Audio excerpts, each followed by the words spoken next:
olunaku olwaleero eggwanga libadde lirindirira ensonga ya omukulu eyali omuyimbi waffe w'eggwanga Principal Job Kafeero ku nsonga y'abaana aba ku DNA nti abaana kumpi 25 bagibwako omusaayi. Naye olunaku olwaleero ebadde final day okulaba nga Kafeero akomekerezebwa. Wakati nga tukomekereza emboozi eno,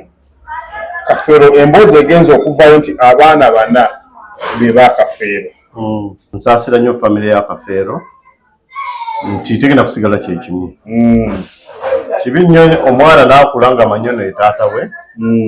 ne at last n'ogamba nti sino si kyekika kyo. Era nze nsuubira nti wagenda kubaawo obutali butebenkevu mu famire eyo ng'abaana babuuza maama baabwe taata wange yaani. Naye kino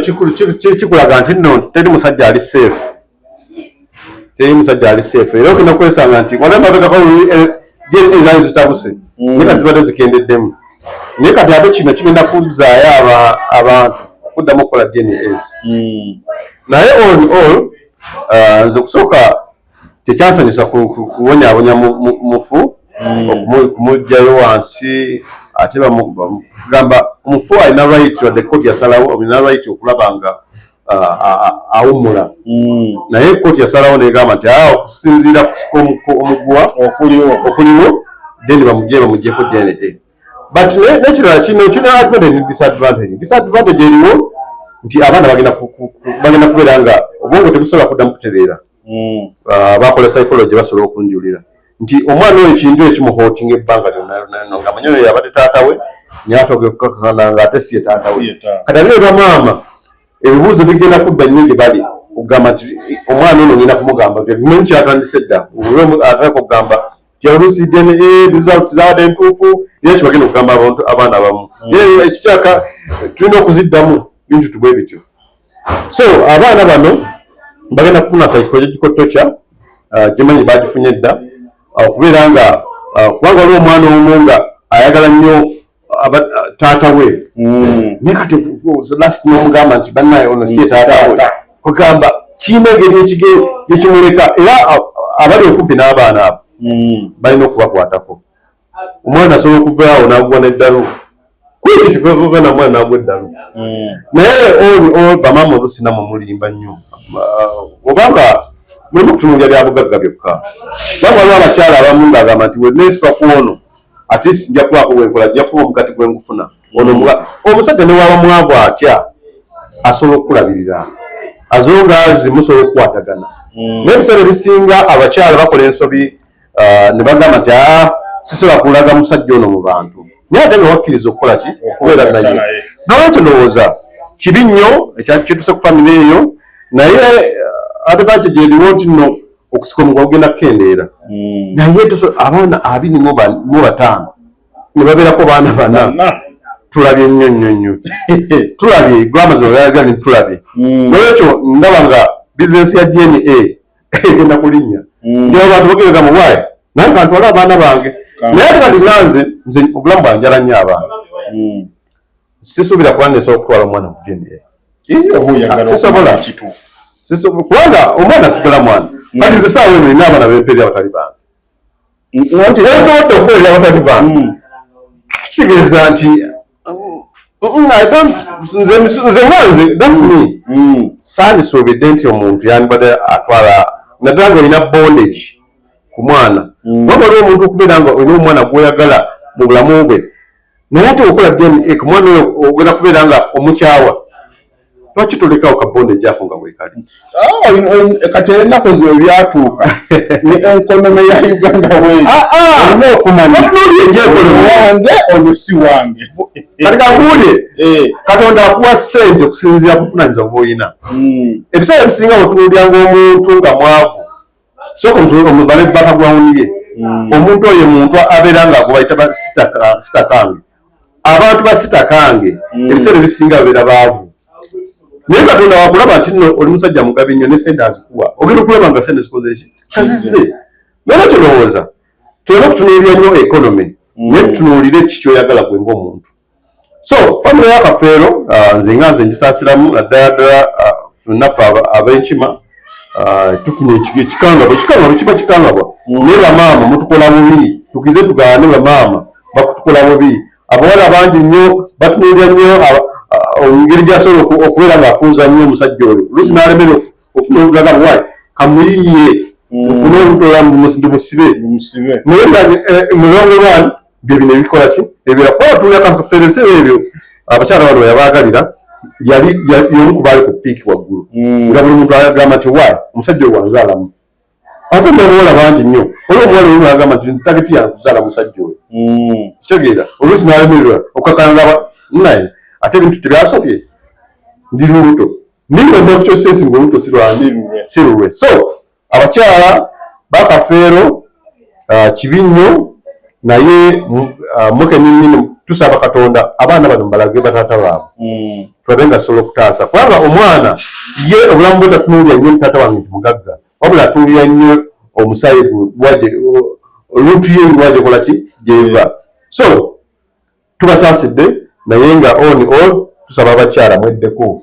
abakyala mukole ebintu ebituufu obanga osazeewo kwagala musajja nga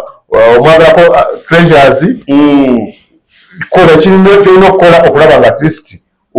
omuzaalamu wabanga olemereddwa leka kusiba basajja baana abatali babe oba abasajja oluusi temuba na budde obudde bwaki obw'abakyala bano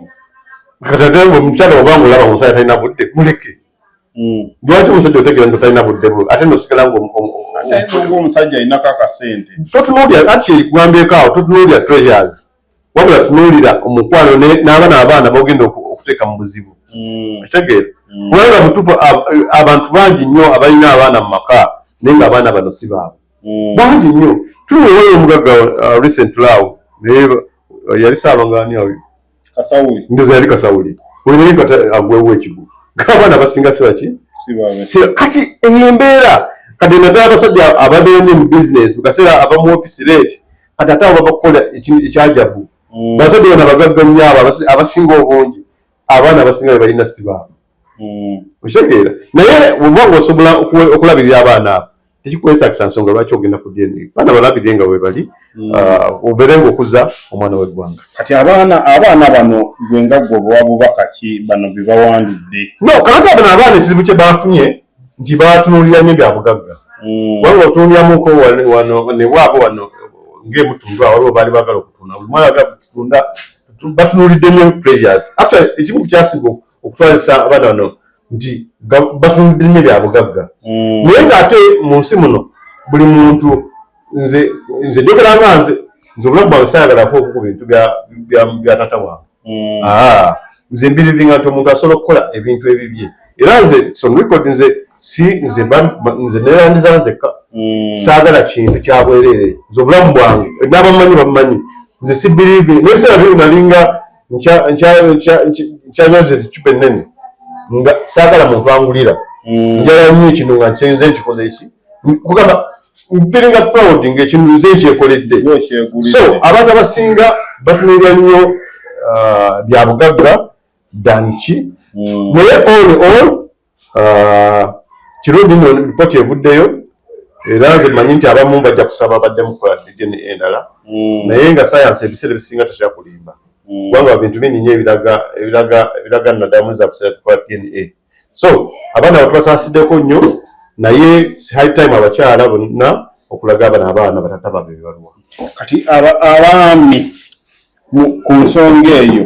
okkirizigana nabo okugenda ku DNA oba bakiveeko abaami abaganda balinanga sayansi wa DNA kize mmanyi basobola nomukozesa nobatagenda mu sayansi wa kizungu sayansi wa DNA oyo wabaganda ate naye ati muzibu nnyo wabayo omuwulire omukyala omugamba manyi ngenda kukola sayansi wa DNA ono bwati abakyala ebiseera ebisinga osobola okutegeera omwana oba obubasiwumu yes abaami kiba kirungi nnyo omuntu notegeera abaana bo naye ate nze nkuwulira nze nemba nkoze DNA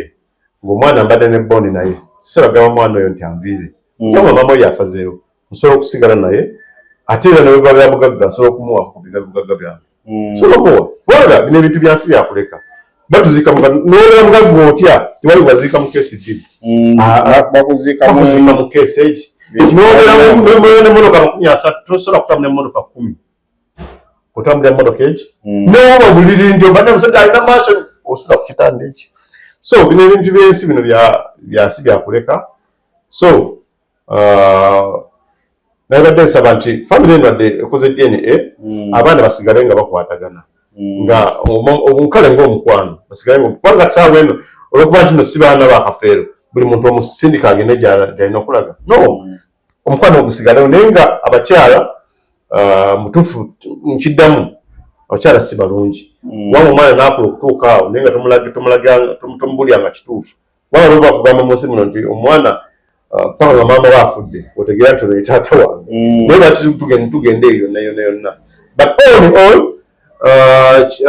abasajja basobola okukola DNA naye DNA ogikole oli musajja w'amaanyi kubanga osobola okukola DNA obulamu bubona ne bukyuka nga results zikoze eki kati obanga tosobola kugumiikiriza mu mbeera eyo sije egireke naye obanga okyasobola nga obulamu obugumu nnyo talina bipresa talina bamuyitanga musisi ow'omukono yakola DNA obulamu bwe tebuddangamu kuddangula kakati obanga oli mu mbeera eyo olina obulwadde olina pressure olina zisukaali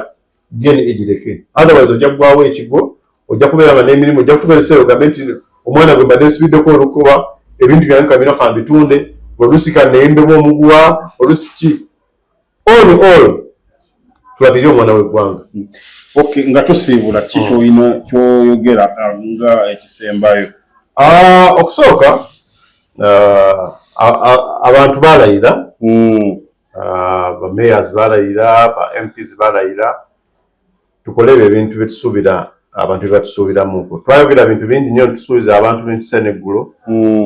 ne tukola ebintu ebituufu tuliddeko okwewala mu National Division omuyambi wa meya yabba akalulu bamukutte abba nga wandiika ebintu PDM era ali mu kkomera saawa eno bamuyitaani omuyambi wa meya wakutte Mukaya yabadde personal assistant era bana yabubbe buno tebweguulizaayo bamukutte era ali mu kkomera kakati gwabba akalulu ne abayambi obabbi balaze kubba ebintu bya gavumenti ogamba twesabire nga tisi eggwanga lino abantu bakati saawa eno Uganda balaze okutusekerera nze ndaba mbeera nnyo ku social media naye nga batusekerera nti parliament kika kyeno nze nasanyukira nnyo parliament ye Kenya nga bateesa ebintu nga ne gavumenti katwagala tubeera nga tulina parliament nga ziri ezasooka parliament ey'omukaaga eyo parliament ey'okutaano awo olaba nga waliwo debates ennyingi naye kati otunuulira parliament ya Uganda nti abaka kibatunuulira ensako yange evuddeyo dda etya era otunuulira mu parliament ya Uganda buli nnaku z'omwezi 15 awo obafunira alawesi waabwe awo ogenda okulaba kukola 27 ng'abantu nga olaba nga bali mu good life tunakubeera tutunulira good life yokka naye tutunuulye abantu betukiikirira abali mu mbeera ki naye tunakola ebyo byonna tugambe ekintu kimu nti no Uganda first. Okay, wanene nange sigenda kubeera nga nsukkawo ndowooza byonna mbiwulidde mbadde onako ne meya Sali Isaac Keith ow'Enkima ate temwannangirira kwa meya twakawangula temwannangirira era obeera meya naye era otomanya oguddako oyinza okubeera meya mbadde Element Man muzzukulu wa Mugema kale gegenda osubscribinga olaikinge tuli ku TikTok ate ne YouTube mukama abeere nammwe.